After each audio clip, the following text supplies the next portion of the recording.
देखिए, आज शुरू कर रहे हैं थर्मोडायनेमिक्स का सेकंड पार्ट। ठीक है, जिसमें हम क्या पढ़ेंगे, प्रोसेस के बारे में, और जो केमिस्ट्री में थर्मोडायनेमिक्स पढ़ा था उससे रिलेटेड जो है। ठीक है, चलिए। तो आज फिजिक्स का थर्मोडायनेमिक्स, ठीक है, स्टार्ट कर रहे हैं। थर्मोडायनेमिक्स का सेकंड पार्ट है जिसमें हम वर्क डन के बारे में देखेंगे। चलिए, देखिए, लेक्चर फर्स्ट स्टार्ट कर रहे हैं थर्मोडायनेमिक्स। सबसे पहले हम देखेंगे work done by the gas. ये हमारे पास कोई कंटेनर है। इस कंटेनर में ये एक पिस्टन लगा हुआ है। ठीक, इस पिस्टन पिस्टन को हम क्या कर रहे हैं, देखिए क्या होगा। इस कंटेनर के अंदर एक गैस भरी हुई है। गैस लगातार क्या करेगी, इस पर एक प्रेशर एक्सर्ट करेगी दीवारों पे कंटेनर की। ठीक है, और जब दीवारों पे करेगी तो इस पिस्टन की जो लेयर है इस पर भी क्या करेगी, ये प्रेशर एक्सर्ट करेगी। अब प्रेशर होता क्या है, फोर्स अपॉन एरिया। तो अगर हम फोर्स निकालें कि गैस कितना फोर्स एग्जिट करेगी, तो फोर्स इक्वल हो जाएगा P इंटू ए। तो ये जो गैस है ये लगातार क्या कर रही होगी, इस पर अपवर्ड क्या कर रही होगी, एक फोर्स लगा रही होगी, कितना, P A P A P A. P क्या है, pressure exerted by the gas, और ए क्या है, वो सरफेस किसका, पिस्टन की लेयर का सरफेस। ठीक है, चलिए।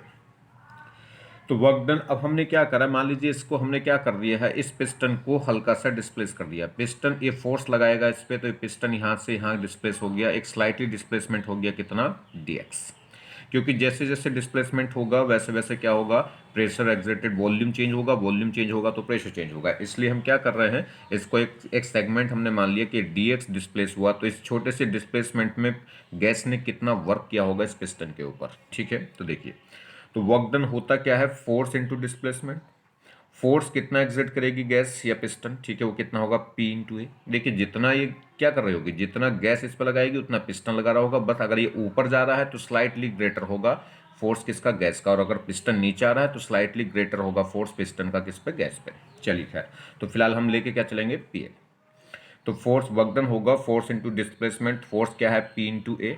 पी जहाँ पे क्या है, प्रेशर, और ए क्या है, एरिया जिस पे हम फोर्स लगा रहे हैं। और dx क्या है, वो डिस्प्लेसमेंट है जो इसको हमने स्लाइटली डिस्प्लेसमेंट करने में, जो अगर छोटा सा एक डिस्प्लेसमेंट ले रहे हैं तो उसमें छोटा सा एक वर्क डन आएगा, dw।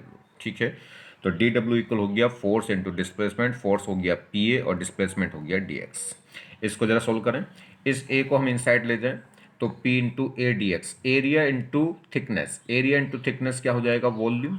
ठीक है, तो यहाँ पे क्या हो गया ये, अब हम क्या करेंगे, तो वर्क डन आ गया, यानी कि पी ए डी एक्स को बोल देंगे वॉल्यूम, वो क्या हो जाएगा, dv। ठीक, तो अगर हम नेट वर्क डन निकालें, टोटल वर्क डन निकालेंगे तो इसे क्या कर देंगे, इंटीग्रेट। ठीक है, और ये क्या हो जाएगा, p into D V. Pressure भी चेंज होगा, जैसे जैसे पिस्टन मूव करेगा तो प्रेशर भी चेंज होगा और वॉल्यूम भी क्या होगा, चेंज होगा। तो p डॉट b दोनों क्या होंगे, चेंज होंगे, इसलिए दोनों का क्या कर रहा है, इंटीग्रेट कर रहा है। अब कहाँ से कहाँ तक इंटीग्रेट करेंगे, मान लीजिए इनिशियल वॉल्यूम गैस का कितना था, V1, और फाइनल वॉल्यूम कितना हो गया, V2। तो हम क्या करेंगे, dV है, dV मतलब ये किसकी लिमिट रखनी है, वॉल्यूम की। तो वॉल्यूम की यहाँ लिमिट रख देंगे, कितना हो जाएगा, तो नेट वर्क डन क्या आ जाएगा, नेट वर्क डन होगा P dV का इंटीग्रेशन, और इंटीग्रेशन कहाँ से, V1 से लेके V2 तक। वेयर जहाँ पे V1 क्या है, इनिशियल वॉल्यूम था, ठीक है, किसका, गैस का, और V2 क्या हो गया, फाइनल वॉल्यूम हो गया। चलिए, नोट पॉइंट क्या ध्यान रखना है, इफ एक्सपेंशन टेक प्लेस, ये कह रहा है अगर एक्सपेंशन हुआ है, एक्सपेंशन मतलब गैस एक्सपेंड हुई है, गैस एक्सपेंड होगी तो फाइनल वॉल्यूम क्या होगा, बढ़ गया होगा। ठीक, इफ एक्सपेंशन टेक प्लेस तो उस केस में V2 बड़ा होगा किससे, V1 से, तो वर्क डन कैसा आएगा, पॉजिटिव। ठीक है, और अगर कॉम्प्रेशन हुआ है, मतलब गैस कॉम्प्रेस हुई है, तो गैस कॉम्प्रेस हुई है तो पिस्टन इनसाइड आएगा, और इनसाइड आएगा तो वॉल्यूम क्या हो जाएगा, गैस का कम हो जाएगा। तो उस केस में V2 कम होगा, V1 ज़्यादा होगा, यानी कि इनिशियल वॉल्यूम ज़्यादा और फाइनल वॉल्यूम क्या होगा, कम। और कॉम्प्रेशन हुआ है गैस का तो वॉल्यूम कम हुआ है, तो उस केस में वर्क डन कैसा आ जाएगा, नेगेटिव। क्लियर। तो एक्सपेंशन होगा तो क्या होगा, पॉजिटिव, और क्या होगा, अगर कॉम्प्रेशन होगा गैस का तो क्या होगा, वर्क डन कैसा आएगा, नेगेटिव। चलिए देखें, ऐसे भी कह सकते हैं कि जब गैस एक्सपेंड हो रही तो इसका मतलब work done by the gas हो रहा है, तो इसलिए वो पॉजिटिव हो रहा है।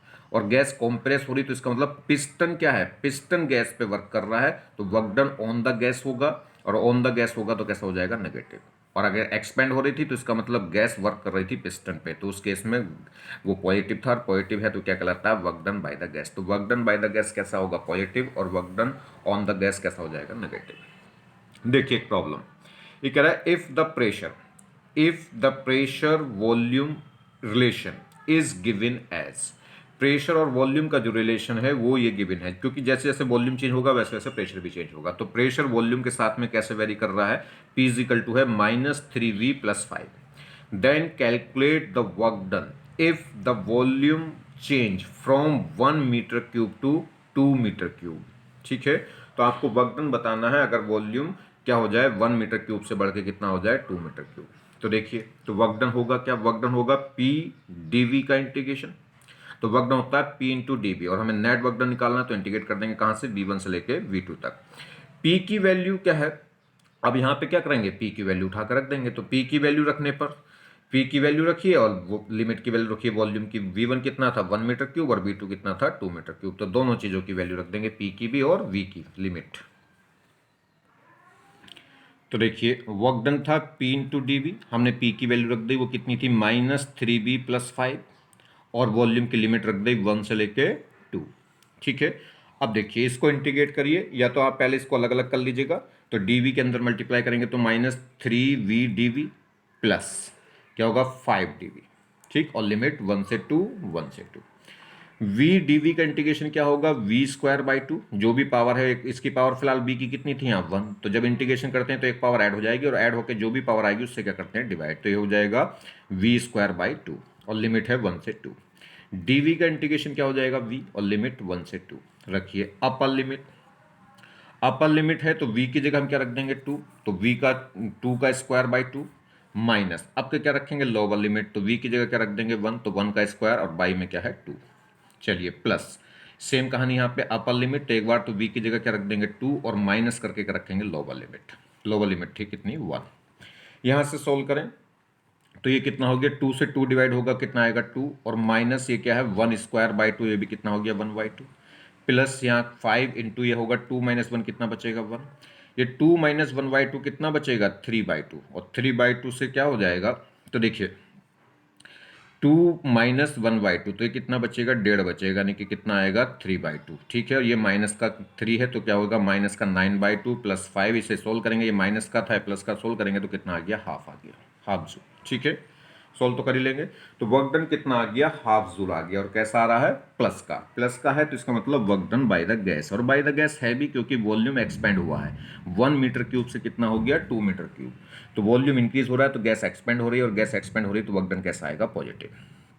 चलिए क्या करें, calculation of work done for different process. Different different process में वर्क डन कैसे हम निकालेंगे, क्योंकि डिफरेंट डिफरेंट प्रोसेस के लिए वर्क डन का जो फॉर्मूला है वो डिफरेंट डिफरेंट होगा। ये मैंने आपको केमिस्ट्री में जब थर्मोडाइनमिक्स पढ़ाया था तब भी सिखाया था बहुत अच्छे से। देखिए एक बार फिर, आइसोबारिक प्रोसेस, बार आ गया, बार मतलब प्रेशर की यूनिट, तो यानी कि इसमें क्या होगा प्रेशर कांस्टेंट होता है। तो आइसोबारिक प्रोसेस में क्या होता है प्रेशर कांस्टेंट। तो पहली बात कर रहे हैं आइसोबारिक की। आइसोबारिक क्या है, the process in which the pressure of the gas remain constant is defined as isobaric process. तो ऐसा प्रोसेस जिसमें प्रेशर क्या रहे ओवरऑल कांस्टेंट रहे, यानी कि प्रेशर में जो चेंज है वो क्या रहे जीरो रहे, तो उसे क्या बोलते हैं आइसोबारिक प्रोसेस। तो देखिए वर्क डन होता था P इंटू डेल्टा V। ठीक, और नेट टोटल वर्क डन निकालते थे तो इंटीग्रेट करते थे, यानी कि समीशन करते थे। सम किसका होता है इंटीग्रेशन से V1 से लेके V2 तक। अब आइसोबारिक प्रोसेस है तो प्रेशर क्या है कांस्टेंट, और कांस्टेंट टर्म्स को तो हम बाहर निकाल सकते हैं क्योंकि कांस्टेंट टर्म का तो कोई डिफरेंशिएशन होगा नहीं, वो इंटीग्रेशन होगा नहीं, वो तो सब बस मल्टीप्लाई में रहेगी। तो ये P क्या है कांस्टेंट है क्योंकि आइसोबारिक है, तो इसे हम कांस्टेंट को बाहर निकाल सकते हैं। तो बस इनका इंटीग्रेशन होगा किसका dV का, और dV का इंटीग्रेशन कितना हो जाएगा V, और लिमिट क्या है V1 से लेके V2। तो upper limit minus lower limit रखेंगे तो वर्क डन क्या हो गया P इंटू V2 - V1, या कह सकते हैं डेल्टा V। क्लियर, और तो डेल्टा V यानी कि किस आ रहा है final volume minus initial volume. तो जो वर्क डन हुआ वो कितना हो गया P into V2 - V1। Clear होगी बात।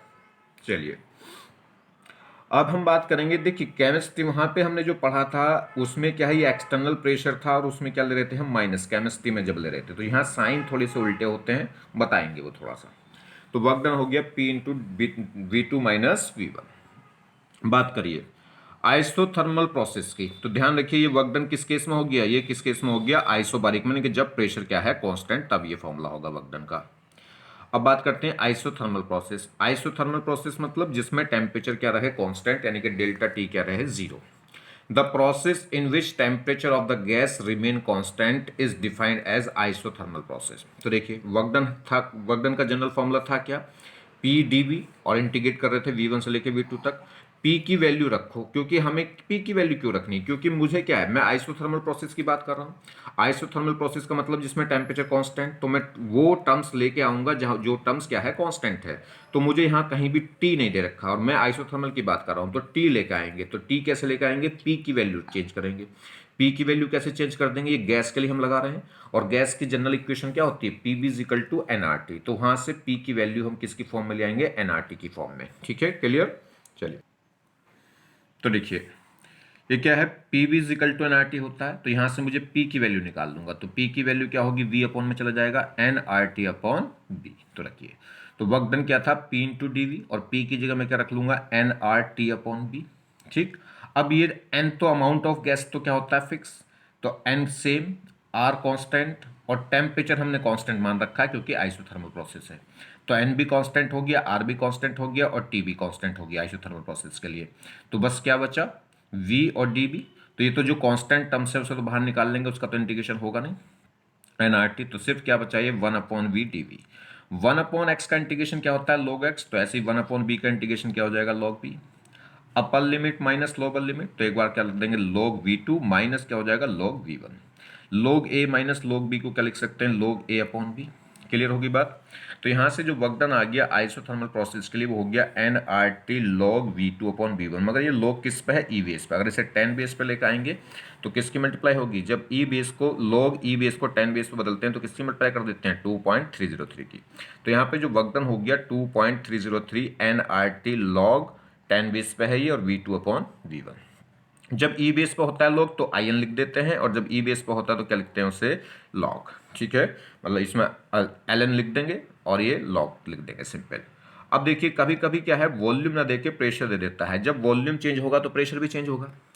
तो P V is equal to N R T, N constant, R constant, T constant. तो P V is equal to क्या होता है, कॉन्स्टेंट होता है किस केस में, आइसोथर्मल के केस में।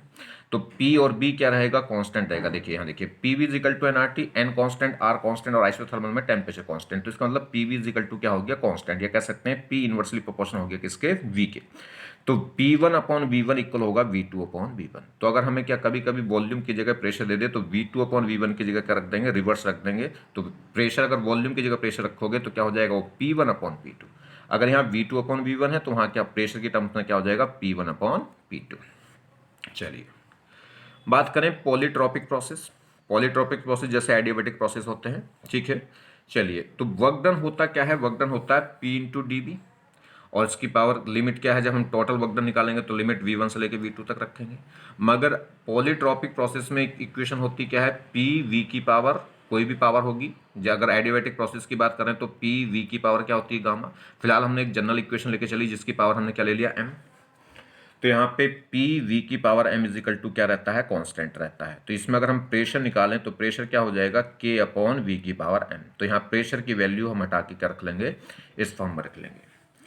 तो प्रेशर की वैल्यू रखने, ठीक है, तो प्रेशर की वैल्यू रखने पर, तो प्रेशर की वैल्यू होगी क्या, पॉलीट्रॉपिक प्रोसेस से ये निकल कर आई कितनी, पी इजिकल टू हो गई के अपॉन वी की पावर एम। तो रख पी की जगह हमने क्या रख दिया, के अपॉन वी की पावर एम, जहाँ के क्या है, कोई कांस्टेंट। चलिए डिफ्रेंशिएशन करें, v की पावर ये क्या है, m। इसको ऊपर ले जाएंगे तो b की पावर क्या हो गया, माइनस m। जब भी इंटीग्रेशन करते हैं तो एक पावर ऐड होती है, और जो ऐड होके जो भी पावर आएगी उससे डिवाइड करेंगे। तो देखिए v की पावर माइनस m थी तो इसमें +1 ऐड कर दिया, और जो भी पावर आई उस पावर से क्या कर देंगे, डिवाइड। और लिमिट v1 से लेके v2 तक करिए। अब के अपर लिमिट, तो एक बार तो v की जगह क्या रख दीजिए, v2 माइनस एक बार लोअर लिमिट, तो v आपके v की जगह क्या रख देंगे, v1, और डिवाइडेड बाई ये पावर। क्लियर, यहाँ से सोल्व करिए। ये जो के था कांस्टेंट, ये तो कांस्टेंट था, इसे तो हमने बाहर निकाल लिया था क्योंकि इसका तो इंटीग्रेशन होगा नहीं। ठीक, चलिए तो ये हो गया, के अंदर मल्टीप्लाई करेंगे तो के वी टू की power minus M plus one, और minus K V one minus M plus one, और माइनस एम प्लस वन। ठीक, यहाँ से के फिर वापस पुट कर सकते हैं, क्यों, देखिए के की जगह अगर मैं यहाँ देखूँ तो के इजिकल टू रियल में है क्या, के इजिकल टू एक तो कांस्टेंट है, एक अननोन कांस्टेंट, हटाइए वापस इसमें फॉर्म में ले आइए।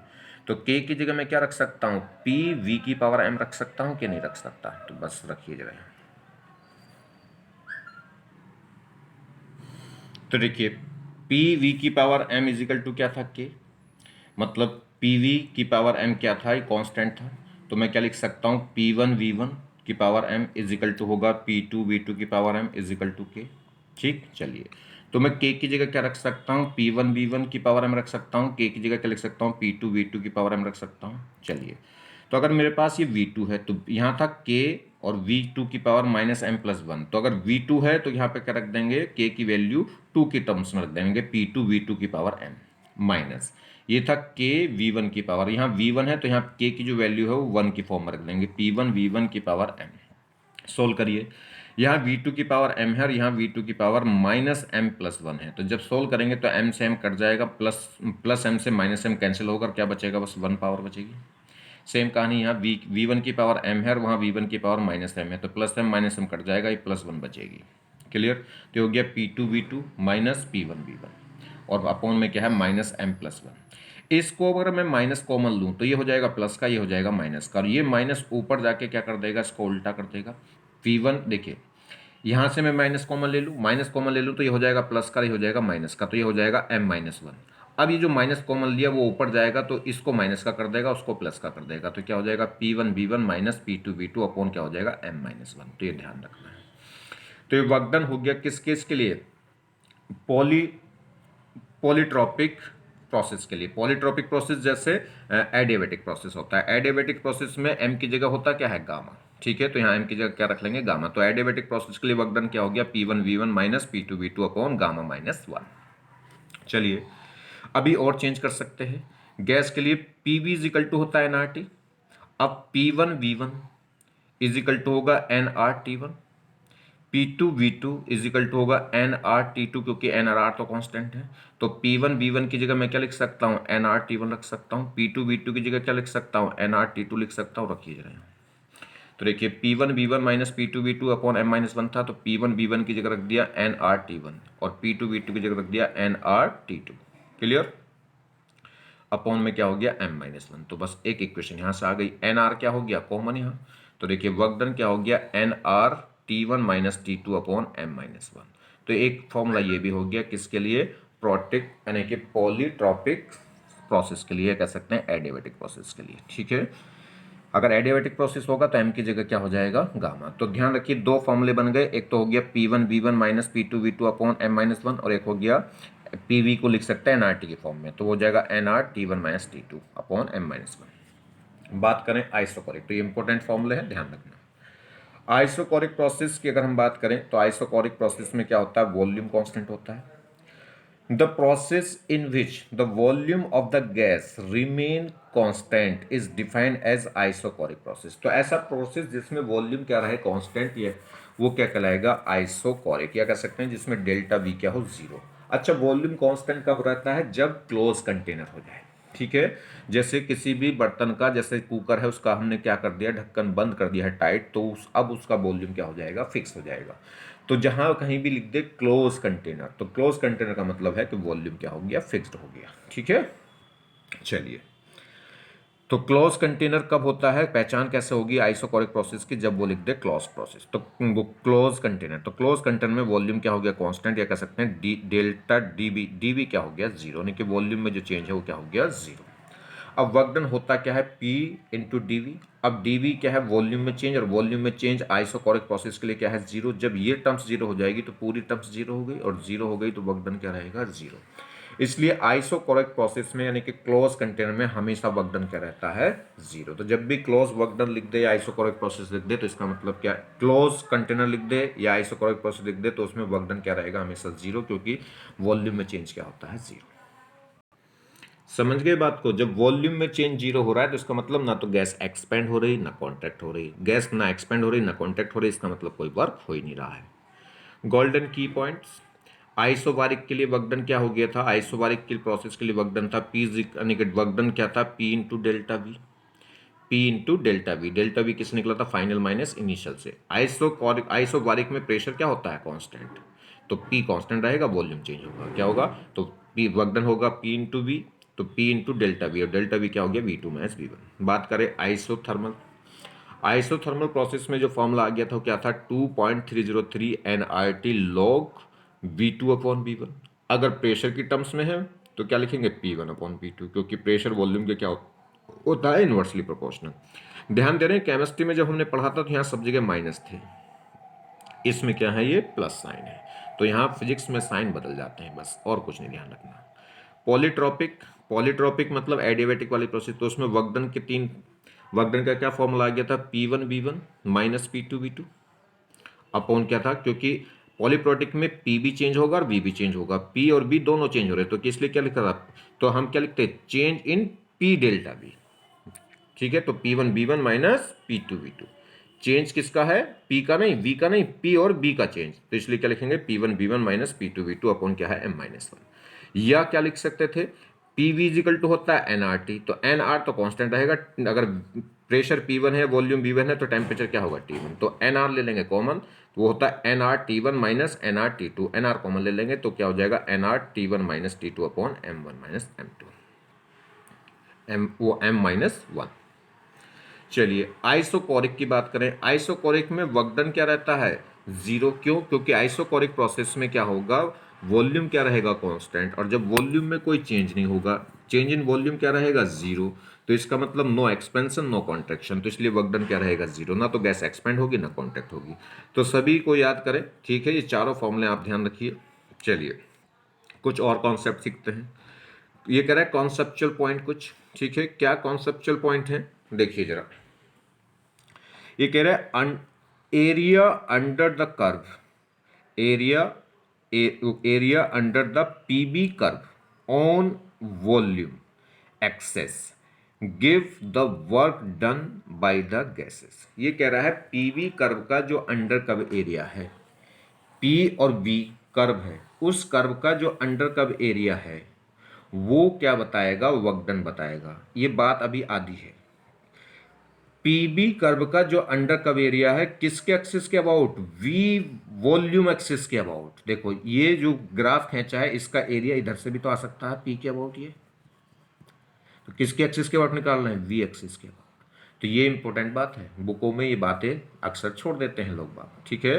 तो पी अगर किसी से पूछो कि पी और वी का अंडर कर्व एरिया क्या बताएगा, कि एकदम बता देंगे वर्क डन। और वर्क डन जब बताएगा जब वो किसके एरिया किसके अबाउट निकालू, अगर मैं देखिए वी एक्सिस के अबाउट एरिया निकालूंगा तो कुछ और आएगा, और इसी ग्राफ का एरिया अगर पी एक्सिस के अबाउट निकालूंगा तो कुछ और आएगा। तो इसको बताओगे कि इसको बताओगे, तो अंडर कर्व एरिया किसके अबाउट, वॉल्यूम एक्सिस के अबाउट। तो area under the PV curve on volume axis, ठीक है। तो पीबी कर्व का एरिया कौन सी एक्सिस के ऊपर, वी वॉल्यूम एक्सिस के ऊपर, give the work done by the gas. चलिए जैसे ये हमारे पास कोई पीवी कर्व है, कोई पार्ट यानी कि ए से बी तक का, ठीक। हमने क्या करा, स्ट्रिप एरिया, एक छोटी सी स्ट्रिप मान ली जिस पे प्रेशर पी पे एक छोटी सी स्ट्रिप मानी जिसकी थिकनेस कितनी है, dx। क्लियर, यहां से ग्राफ शुरू हुआ था और यहां पे जाके फाइनल हुआ, मतलब वॉल्यूम b1 से बढ़ के कितना हो गया, b2 हो गया। ये वॉल्यूम की एक्सिस है। हमने क्या मान लिया, एट ए टाइम किसी पॉइंट पी प्रेशर पे इस पे एक dx स्ट्रिप की dx मोटाई की या db मोटाई की, क्या कर लें, db मोटाई की एक हमने क्या मान ली, छोटी सी, यानी कि एक dx मोटाई की हमने एक छोटी सी स्ट्रिप मान ली, कह सकते हैं इसके dv वॉल्यूम की, dv वॉल्यूम की एक छोटी सी स्ट्रिप ले ली, किस पे, प्रेशर p पे। तो इस स्ट्रिप का जो एरिया होगा, एरिया यहाँ पे जो देखिए एरिया कैसे निकलता है, लेंथ इनटू विड्थ, लेंथ तो इसकी क्या है, ये p, और विड्थ क्या है इसकी, ये dv, ठीक है। तो इस स्ट्रिप का जो, इस छोटी सी स्ट्रिप का जो एरिया होगा वो लेंथ इनटू विड्थ, लेंथ तो है कितनी p और विड्थ क्या है dv, ठीक।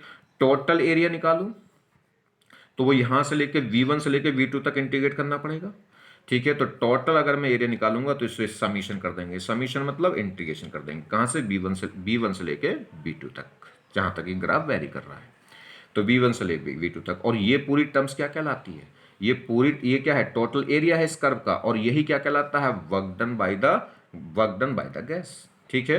तो टोटल जो एरिया है पीवी कर्व का किसके, वाई एक्सिस के अलोंग, वो क्या होगा, पी डीवी इंटीग्रेशन v1 से v2 तक, और यही टर्म्स क्या होती है, वर्क डन के इक्वल होती है। ये भी यही तो वर्क डन था।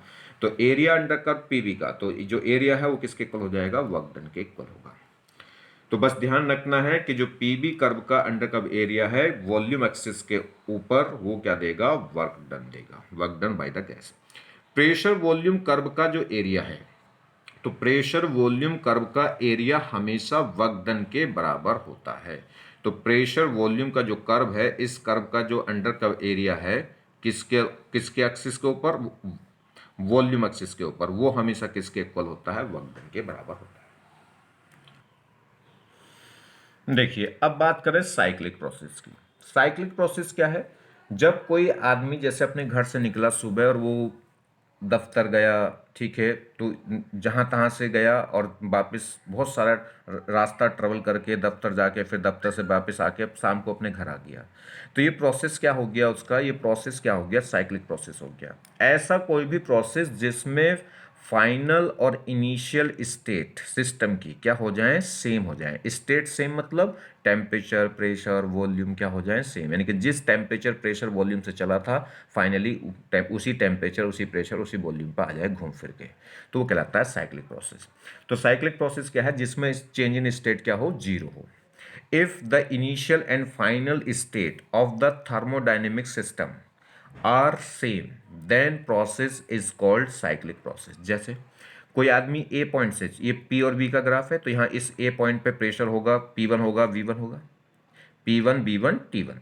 अब ये घूम के पहुंच गया किस पे, V पे, और क्या हो गया, यहाँ प्रेशर हो गया P2 V2 T2, ठीक। प्रेशर P2 वॉल्यूम V2 और टेम्परेचर T2। अब ये B से वापस फिर घूम के किस पे आ गया, A पे आ गया। तो ये पूरा साइकिल बन गई देखो। तो जहां से जिस प्रेशर से चला था V1 P1 B1 T1 से चला था और घूम फिर के वापस वहीं आ गया P1 B1 T1 पे, तो ये क्या कहलाएगा, साइक्लिक प्रोसेस। क्लियर। अब साइक्लिक प्रोसेस में वर्क डन की बात कर रहे हैं, तो साइक्लिक प्रोसेस में वर्क डन जीरो होगा, नहीं, साइक्लिक प्रोसेस में वर्क डन जीरो नहीं होता। देखने में ऐसा लगता है कि जिस प्रेशर से गया था उसी प्रेशर पर आ गया, जिस टेम्परेचर से गया था उसी टेम्परेचर पर आ गया, और जिस वॉल्यूम से गया था उसी वॉल्यूम पे आ गया है, यानी कि गैस का जो इनिशियल वॉल्यूम था फाइनल वॉल्यूम भी वही हो गया। जब वॉल्यूम में कोई चेंज नहीं हुआ तो एकदम से दिमाग जाता है कि वर्क डन क्या होगा, जीरो। मगर यहाँ वर्क डन जीरो नहीं हुआ है। देखिए समझिए, ये पी और बी है, यहां से ए से कहाँ गया, बी पे, और फिर बी से कहाँ गया, सी पे, ठीक। तो इसमें इस साइक्लिक प्रोसेस में जो वर्क डन है वो जीरो नहीं आएगा। क्यों? अगर जीरो, देखिए ए से बी तक जाने का, इस ए से जब ये बी पे गया तो वर्क डन क्या होगा, इस ए बी कर्व का जो अंडर कर्व एरिया होगा वो ये होगा। देखो ए से ये पॉइंट डाल दिया और बी से, तो ए बी कर्व का ये जो अंडर कर्व एरिया होगा यहां से लेके यहां तक, ये क्या होगा, वर्क डन होगा इन प्रोसेस ए से बी तक जाने में।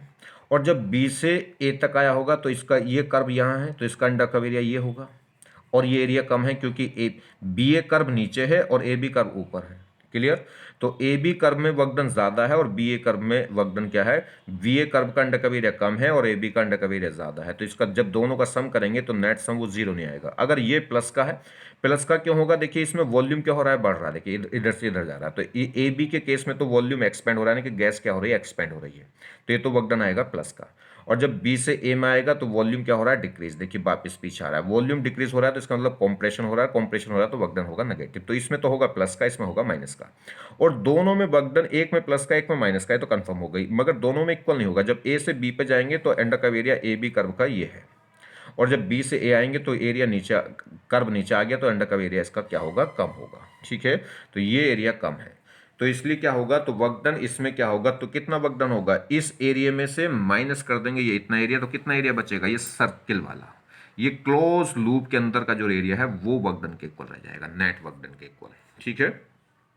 तो इसमें वर्क डन क्या होगा, देखिए, तो अगर जब हम ए से बी पे गए हैं तो पहली बात तो इसका जो एरिया होगा, तो ए बी कर्व का अंडर कर्व एरिया ये होगा, रेड वाला जो दिखाई दे रहा है आपको, तो वर्क डन W1 इसे बोलते हैं। तो W1 कैसा होगा, जो पहली बात तो प्लस का होगा, प्लस का क्यों होगा, क्योंकि वॉल्यूम बढ़ रहा है, कि एक्सपेंशन हो रहा है। तो W1 कैसा होगा, प्लस का होगा, और कैसा होगा, जो रेड, और किसके इक्वल होगा, जो रेड शेडेड पार्ट आपको दिखाई दे रहा है, रेड शेडेड पार्ट का एरिया, रेड शेडेड जो पार्ट है उसका जो एरिया होगा वो होगा W1, ठीक। और ये कैसा होगा, पॉजिटिव। पॉजिटिव क्यों होगा, क्योंकि इसमें वॉल्यूम क्या हो रहा है, इंक्रीज, यानी कि एक्सपेंशन हो रहा है। दूसरा, जब ये बी से ए आया होगा तो ये जो ब्लू साइडेड एरिया दिखाई दे रहा है, पहली बात तो इसमें वॉल्यूम डिक्रीज हो रहा है, देखिए पीछे आ रहा है, तो वॉल्यूम, तो इससे इस वर्क डन को बोल रहा हूँ W2, और ये कैसा होगा, नेगेटिव होगा। नेगेटिव क्यों होगा, क्योंकि वॉल्यूम डिक्रीज हो रहा है। तो ब्लू जो साइडेड पार्ट है, ब्लू साइडेड पार्ट का जो एरिया है वो हमें क्या बताएगा, W2, ठीक ही। चलिए, और ये कैसा होगा, नेगेटिव। नेगेटिव क्यों होगा वो मैंने आपको बता दिया, क्योंकि इसमें क्या हो रहा है, वॉल्यूम डिक्रीज हो रहा है। अब बात करें तो वर्क डन ए से बी तक, ए से बी तक का प्लस बी से ए तक का। तो डब्लू ए से बी तक का तो क्या है, रेड साइडेड, और बी से ए तक का क्या है, ब्लू साइडेड। और ये कैसा होगा, प्लस का, और वो कैसा होगा, माइनस का। तो ये क्या होगा, रेड साइडेड में से माइनस कर देना किसको, ब्लू साइडेड को। तो कौन सी साइडेड बचेगी, तो वर्क डन जो होगा वो एरिया ऑफ साइकिल होगा।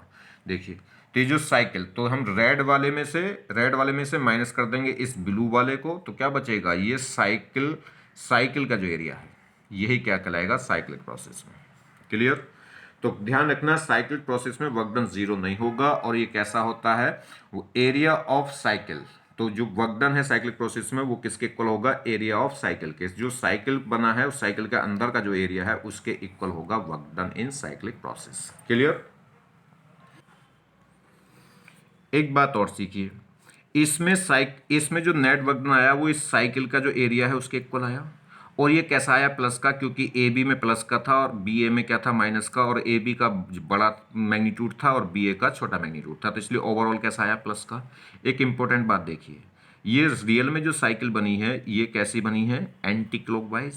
एंटी क्लॉकवाइज की हो गई कि नहीं हो गई। अगर ये एंटी क्लॉकवाइज है तो वर्क डन कैसा आएगा, यानी कि जो साइक्लिक प्रोसेस में जो वर्क डन होगा वो साइकिल के एरिया के इक्वल होगा, और कैसा होगा, प्लस का। अगर ये एंटी क्लॉकवाइज घूम जाए, ऐसे घूम जाती, एंटी क्लॉकवाइज घूमती, तो इसमें ये तो कैसा होता है, एक्सपेंशन का, जब इधर जाता तो ये तो होता है प्लस का, और ऊपर वाला कैसा हो जाता है, माइनस का, अगर वो पीछे आता। पीछे आने का मतलब कॉम्प्रेशन। तो एक्सपेंशन वाला कम होता है और कॉम्प्रेशन वाला क्या होता है, ज्यादा, तो उस केस में कैसा आता है, वर्क डन नेगेटिव। तो ध्यान रखना, साइक्लिक प्रोसेस में जो वर्क डन है वो साइकिल के एरिया के इक्वल होगा। और अगर ये कैसे घूम रहा होगा, क्लॉकवाइज, तो कैसा आएगा, प्लस का, और एंटी क्लॉकवाइज घूम रहा होगा तो माइनस का। समझ में आई बात क्यों। अगर क्लॉकवाइज घूम रहा है तो देखिए एक्सपेंशन वाला ऊपर होगा ग्राफ और कॉम्प्रेशन वाला नीचे होगा। तो इसलिए क्या आ गया था, नेगेटिव, क्योंकि एक्सपेंशन ज्यादा होगा, जो ऊपर होगा ग्राफ वो ज्यादा होगा, जो नीचे होगा वो कम होगा। ये एक्सपेंशन वाला है तो एक्सपेंशन वाला प्लस का होता है, तो प्लस का वर्क डन ज्यादा होगा, नेगेटिव का वर्क डन क्या होगा, कम, इसलिए ओवरऑल क्या आया था, प्लस। अगर ये एंटी क्लॉकवाइज घूमता तो देखिए एक्सपेंशन का वाला आ गया नीचे और कॉम्प्रेशन वाला कहाँ आ गया, ऊपर। तो नेगेटिव वाला वर्क डन ज्यादा होता, प्लस वाला क्या होता, नीचे कम होता। तो उस केस में नेट वर्क डन कैसा आता, नेगेटिव। तो अब आगे से ध्यान रखनी है कि साइक्लिक प्रोसेस में जो नेट वर्क डन होगा वो साइक्लिक एरिया के अंदर होगा, यानी कि साइकिल एरिया के इक्वल होगा। और अगर वो क्लॉकवाइज घूम रहा है तो कैसा होगा, प्लस, और एंटी क्लॉकवाइज घूम रहा है तो माइनस। देखिए नॉट पॉइंट क्या है, तो फर्स्ट पॉइंट देखिए, कह रहा है अगर प्रोसेस साइक्लिक हो तो साइकिल का एरिया ही वर्क डन के बराबर होगा। आगे बात समझ में। तो नॉट पॉइंट का पहला पॉइंट क्या है, अगर प्रोसेस साइक्लिक हो तो साइकिल का एरिया ही वर्क डन के बराबर होता है, पहली बात। दूसरी, अगर साइक्लिक प्रोसेस क्लॉकवाइज है तो नेट वर्क डन हमेशा पॉजिटिव होगा। तो अगर साइक्लिक प्रोसेस क्या है, अगर क्लॉकवाइज है तो नेट वर्क डन कैसा आएगा, पॉजिटिव।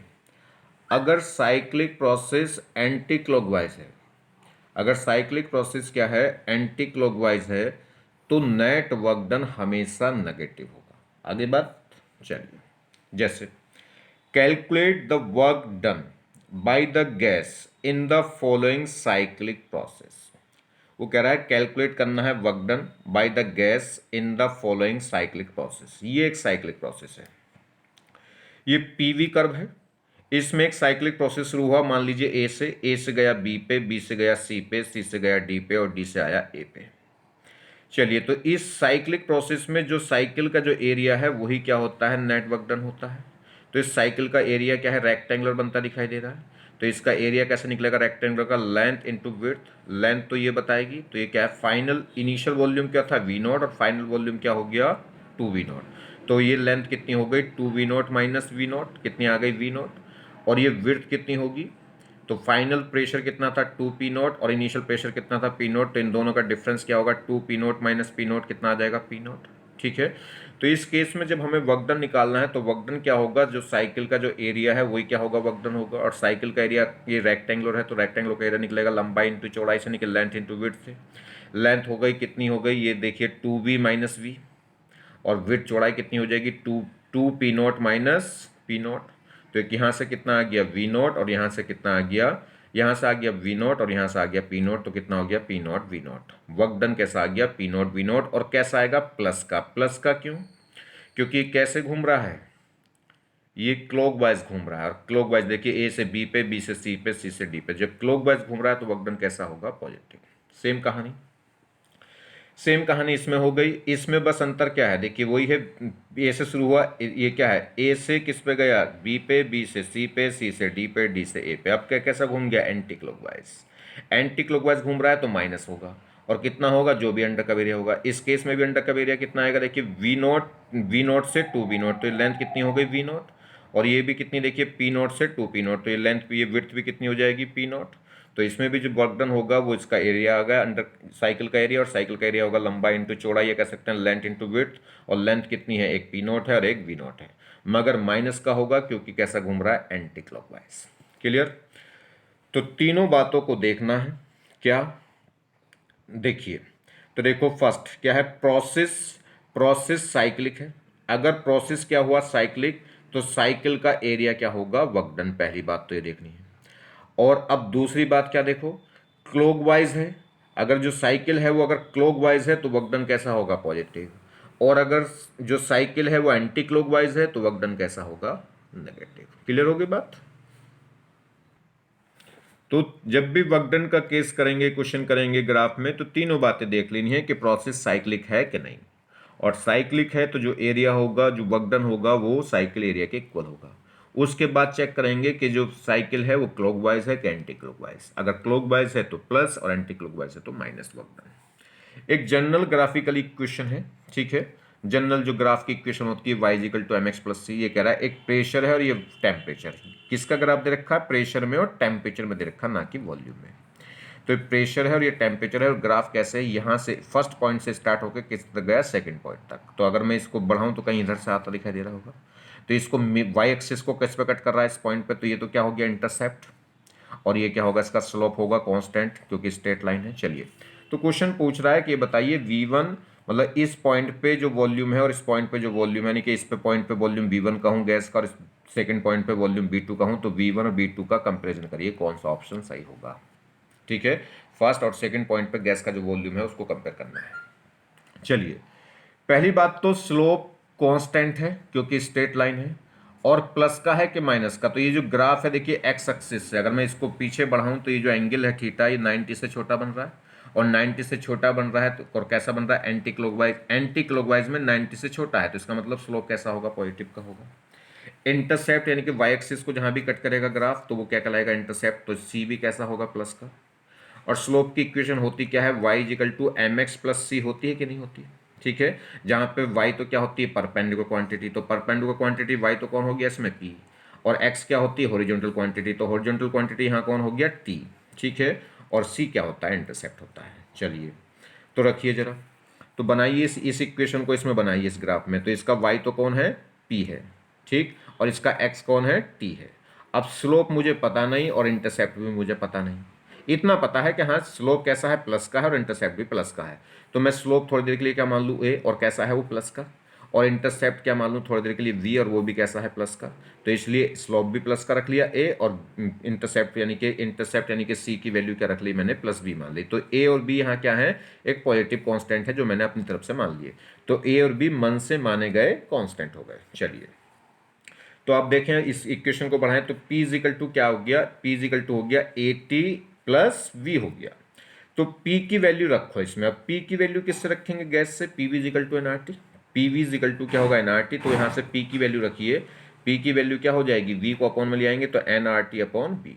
तो रखिए जी, तो P की वैल्यू रख दे, P की जगह रख दिया NRT upon B equal to होगा AT प्लस B। अब सोल्व करें जरा। क्या सोल्व करेंगे? हम क्या करेंगे? हमें क्या निकालना है? वॉल्यूम निकालना है। तो वॉल्यूम की टर्म्स को देखो, मैंने पी को क्यों चेंज करा? क्योंकि इसमें मुझे वी निकालना, वी तो कहीं दिखाई नहीं दे रहा, तो पी की टर्म्स को चेंज कर लो। पी को किसकी टर्म्स में लिख लो? वी की टर्म्स में। तो पी इजिकल टू क्या होगा? NRT upon B. तो समझ में आ रही मैंने पी की वैल्यू को क्यों चेंज करा? क्योंकि मुझे वी निकालना है। तो पी की टर्म्स को रख लिया इसमें। अब मुझे क्या निकालना? वी। तो वी को अलग कर लो, बाकी को सबको एक साथ। तो बी को उधर, बाकी इधर। तो एन आर टी अपॉन में क्या हो जाएगा? A T plus B equal to हो गया वी। इस टी को भी जरा नीचे उठा लो। क्या करेंगे? इस टी को जब नीचे उठा लाऊंगा तो ये डिवाइड करेगा A T by T plus B by T. तो एक इस टी से टी कट जाएगा, क्या बचेगा? ए, और वहां क्या हो जाएगा? B upon T. तो इस टी को जैसे मैं नीचे लाऊंगा तो ए टी को डिवाइड करूंगा टी से और बी को डिवाइड करूंगा टी से, तो ये टी से टी कैंसिल होकर बचेगा ए और ये बचेगा बी अपॉन टी। तो वॉल्यूम इज इक्वल टू हो गया N R upon A plus B by T. अब देखो, अगर मैं टेम्परेचर को बढ़ाऊंगा, टेम्परेचर को बढ़ाऊंगा तो ये पूरी टर्म्स बढ़ेगी, और ये पूरी देखो टेम्परेचर को बढ़ाऊंगा तो ये पूरी टर्म्स क्या है, घटेगी। बी अपॉन टी है, जब मैं टी को बढ़ाऊंगा तो बी अपॉन टी की वैल्यू क्या होगी, घटेगी। अगर टेम्परेचर को बढ़ाया तो ये पूरी वैल्यू घट गई, और ये वैल्यू घट गई तो ये डिनोमिनेटर घट गया इसका, इस बी का डिनोमिनेटर घट गया पूरा, और ये घटेगा तो वॉल्यूम क्या होगा, बढ़ेगा। तो इसमें बात समझो क्या है, ये है अगर मैं टेम्परेचर को क्या करूंगा, इंक्रीज, तो ये पूरी टर्म्स क्या होगी जी, पूरी ये वाली पूरी टर्म्स ये क्या होगी, डिक्रीज, और ये डिक्रीज होगी तो ये पूरी पूरी क्या हो गई, डिक्रीज, और ये पूरी डिक्रीज हो गई तो वॉल्यूम क्या हो जाएगा, इंक्रीज हो जाएगा। तो यानी कि टेम्परेचर के बढ़ाने से वॉल्यूम क्या होगा, बढ़ेगा। तो अगर T1 बड़ा है T2 से तो V1 बड़ा होगा V2 से। तो देखिए इसने क्या बता रखा है, ये टेम्परेचर है, ये T1 है और ये T2 है, तो ऑब्वियसली बात है T2 बड़ा है, तो T2 बड़ा है T1 से तो V2 भी बड़ा होगा किससे, V1 से, क्योंकि हम डायरेक्ट देख रहे हैं T बढ़ाने से V क्या हो रहा है, बढ़ रहा है, और टेम्परेचर क्या है, T2 T1 से बड़ा कौन है, T2, यानी कि T2 बड़ा है T1 से तो V2 भी बड़ा होगा V2 से। ठीक है, तो V2 बड़ा होगा V1 से, तो आंसर हो जाएगा सेकंड। क्लियर होगी बात। तो इस केस में अगर T2 बड़ा है T1 से तो B2 बड़ा हो जाएगा B1 से, क्योंकि T बड़ा तो B बड़ा। ठीक है, थैंक्स।